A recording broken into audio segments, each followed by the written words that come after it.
Hi y'all, I'm sitting here with my plant, Mooney, named after the moon that empowers us from the sky.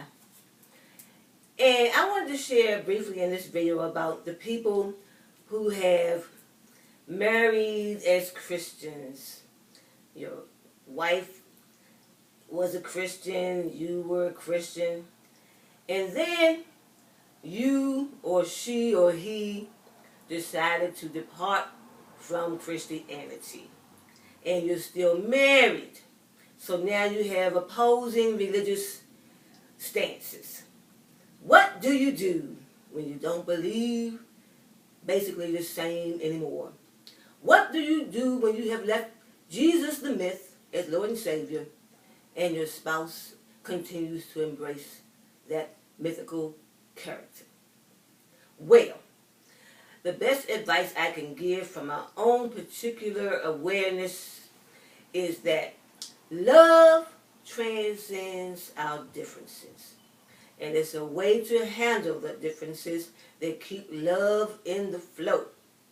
So just recognize that we are not to trespass on other people's belief systems, and also not to allow them to trespass on ours. We need to find a happy medium and deal with others in our households, in our families, in our social lives, in our workplaces from the standpoint of commonalities mainly.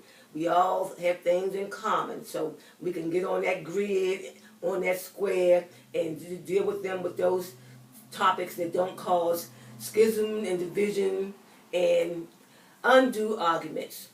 And sometimes when we first get quote unquote awakened, we want to just bash folks that don't believe as we do.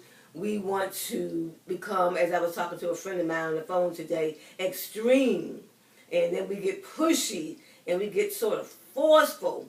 And then we start violating people's spaces. But then if we cooperate, we can get ourselves out of those particular positions and make up our minds to know that we're going to evolve, we're going to outgrow some things, we're going to use more wisdom applications in how we engage with folks who don't have the same spiritual and mental postures as we do. So just continue to love, and oftentimes it's best to be silent and to simply show.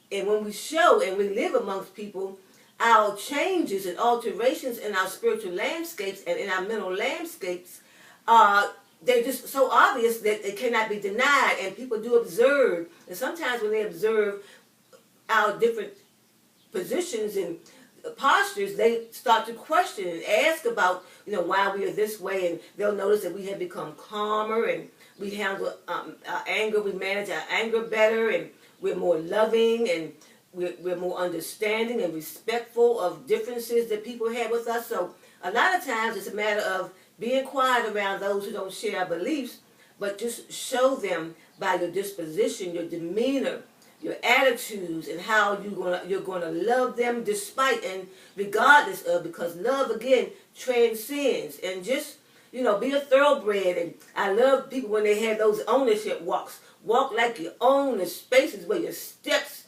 occupy. Just know who you are and continue to be thoroughbred in character. And you can find that some people will find you irresistible. They will be drawn to you. You will be a magnet. And some folks won't even understand why. There's just something about your aura, your disposition, your demeanor, and how you conduct yourself. You don't have to say a whole lot of anything to those folks who differ with you. Just show your thoroughbred status. It will obviously shine through, and it will impact.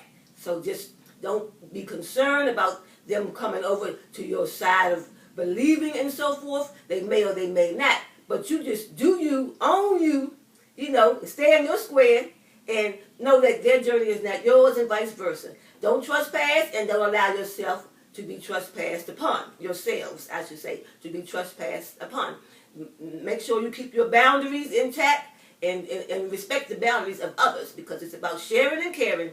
And again, love can do what we don't even fully comprehend. Just do you, and love in the equation will add up, multiply, and division sometimes will just dissipate and even disappear. Thank y'all for listening. Bye now.